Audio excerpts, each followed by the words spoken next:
আগের যুগে কত চুল কাটছি ভাই, এক বস্তায় 50-60, ওটার সময় পাই নাই, খাওয়ার সময় পাই নাই, কাটেই না কেউ।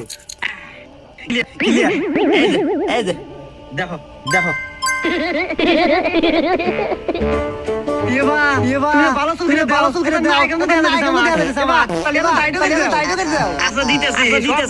আমার কাছে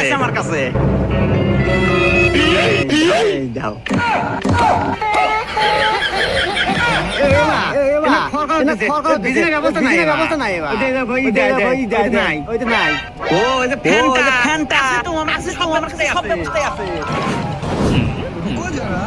लेकिन ये साला घर क्या है? ये फंस गया। लेकिन एक सेकंड भगवान क्या जुल्म है।